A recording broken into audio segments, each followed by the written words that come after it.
Sexual harassment is illegal and not tolerated in any workplace.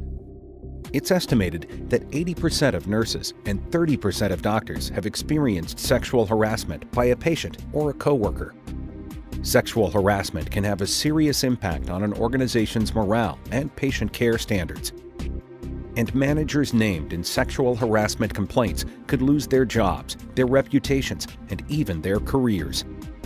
In addition, managers who fail to prevent sexual harassment or who engage in sexual harassment themselves can be found personally liable in court. There are two types of sexual harassment: quid pro quo and hostile environment. Quid pro quo occurs when a manager or supervisor withholds or awards job benefits on the basis of sexual favors. This includes work assignments, hiring, termination, promotions or demotions, positive or negative performance reviews, or any other job-related benefit. Quid pro quo sexual harassment is a serious offense. Just one instance is usually sufficient for a plaintiff to win a lawsuit. One single mistake could end a manager's career. Managers and the organizations they work for can be held liable even if a threat was not carried out or if a threat was only implied. For instance, a manager who suddenly blocks a subordinate employee's promotion after that employee asks the manager to stop rubbing her shoulders could be guilty of quid pro quo sexual harassment, even though there was no verbal threat of adverse employment action. Enduring harassment as a condition of employment is another form of quid pro quo harassment. This type of harassment is often seen in work romances. Consensual sexual conduct is not illegal. However, there is a fine line between consensual and non-consensual in a relationship between a manager and a subordinate employee. In these situations, the subordinate employee can be made to feel that engaging in the relationship is necessary to remain employed. Even if this was not the manager's intention, it's the perception of the employee that is most important to the courts. Enduring sexual harassment as a condition of employment even occurs when the manager is not the harasser. For instance, it's unlawful for a supervisor to tell nurses to put up with lewd comments and inappropriate touching because it's part of the job of being a nurse. The best way to avoid quid pro quo sexual harassment is to make objective, job-related personnel decisions and keep personal and professional lives separate. At work, every decision should be made based on job-specific criteria. Avoid compromising situations whenever possible. Keep office and conference room doors open and blinds raised in office windows. Hold meetings with groups of employees or in public areas if the subject matter is not confidential. Keep conversations on job-related or non-personal topics and keep physical contact limited to a handshake. When traveling, meet with employees in hotel lobbies and dine in public restaurants. Planning ahead will help avoid misperceptions. Hostile environment harassment occurs when a pattern of sexual conduct unreasonably interferes with an individual's work performance or creates an intimidating, hostile, or offensive working environment. While a single, isolated incident does not generally rise to the level of illegal harassment, severely inappropriate behavior, such as the touching of an intimate body part, can be illegal the first time it occurs.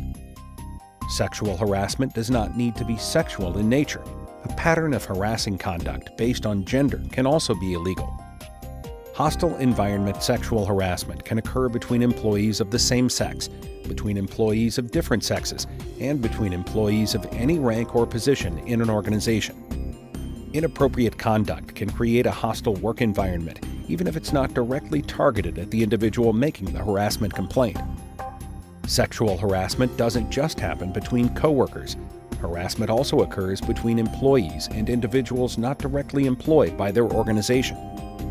Individuals such as contractors, vendors, delivery persons, visitors, and patients. Sexual harassment perpetrated by patients and other non-employees is especially prevalent in the healthcare industry. Third-party harassment is just as serious as coworker harassment. It is treated the same way under the law. Failure to prevent and respond to patient harassment has resulted in several multi-million-dollar judgments in recent years. Managers and supervisors must take immediate corrective action when they see patient harassment or when it is reported to them. Sexual harassment can happen anywhere that employees represent their organization, including work parties, conferences, seminars, sales meetings, and charity events. The courts use the reasonable person standard when determining if offensive conduct is illegal. In other words, would a reasonable person find the behavior severe enough to create a hostile work environment? The fact is that most sexual behaviors, when they are continuous and unwanted, meet this standard. The safe way to avoid sexual harassment is to avoid these behaviors entirely. The following behaviors are unacceptable in any workplace, and when continuous and unwanted, could lead to illegal harassment. Unwanted flirting, repeated requests for dates, and sexual propositions. Sexual gestures, whistling, leering, and catcalls. Long stares and sexually suggestive looks. Using crude or offensive language, or making derogatory comments about a person's sexual orientation. Physical assaults or threats, intimidation, or physically blocking a person's movement or ability to work. Making jokes or comments about a person's physical attributes.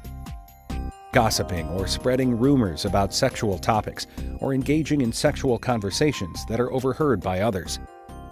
Unwelcome physical behaviors, such as shoulder massages, hugging, and back scratching.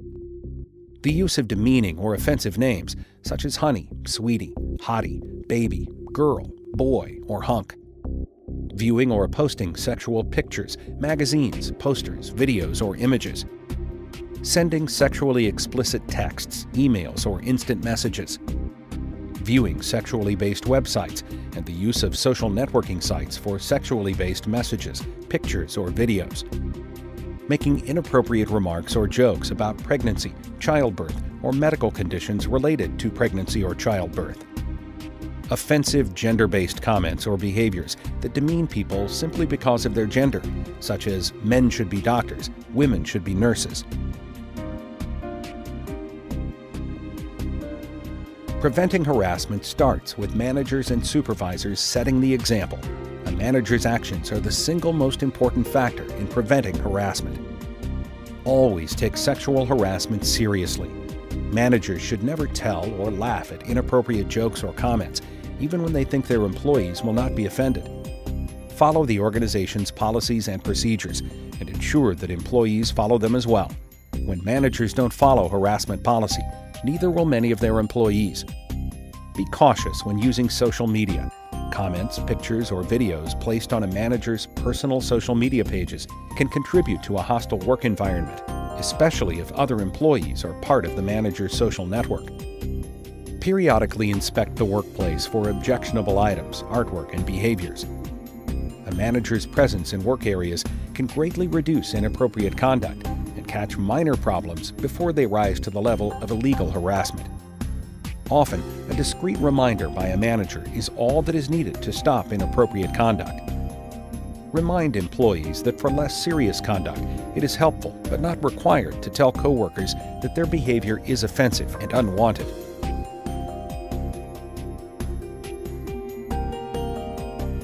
Because managers have a duty to stop harassment before it becomes illegal, employees should be encouraged to report incidents of inappropriate behavior before they become severe or pervasive. Make sure that employees have a copy of the organization's harassment policy and understand the options available to file complaints. Incidents of quid pro quo harassment and severely inappropriate actions, such as the touching of an intimate body part, threats, or intimidation, must be reported immediately. Once harassment has been reported, employers are obligated to investigate it, regardless of how the complaint was submitted. Upon receipt of a harassment complaint, it's critical to listen carefully, remain objective, refrain from offering opinions, carefully document all the facts, and immediately report the complaint to your employer through the proper channels. Contrary to some popular beliefs, most complainants are not looking to get someone in trouble or win a large settlement. They just want the harassment to stop. Give every employee involved in a harassment complaint as much confidentiality as possible. However, warn them that in the process of an investigation, some information will be revealed to others involved with the case. It's illegal to retaliate against employees for making or participating in a harassment complaint, even if the complaint is found to be without merit. The participants are protected if they had a good faith belief that harassment occurred. This means that managers and employers cannot punish or discipline employees for filing or participating in a harassment complaint. Likewise, non-management employees cannot bully, harass, intimidate, or threaten coworkers for participating in a harassment complaint. Warn all employees involved in the case that retaliation is illegal and will not be tolerated. If the accused employee and the complainant work in the same department, separate them until the investigation is complete. Make sure the complainant is not given an unwanted job transfer or less desirable work assignment to avoid retaliation charges. Investigate all harassment claims promptly and thoroughly. If it's determined that harassment occurred, take immediate steps to stop the behavior and ensure that it doesn't happen again. Apply discipline quickly and fairly, and compensate victims for any losses they incurred as a result of the harassment, such as wages for unpaid time off or restoration of sick leave and vacation time. Both harassment and retaliation can result in disciplinary actions, including written warnings, suspension, demotion, and termination. Sexual harassment often affects future career advancement and may even hamper the ability to be hired by another organization. The loss of personal reputation and trust with coworkers, friends, and family can be devastating and life-altering. It's every manager's responsibility to create a safe, comfortable environment for all employees, a workplace free of harassment and fear and full of respect.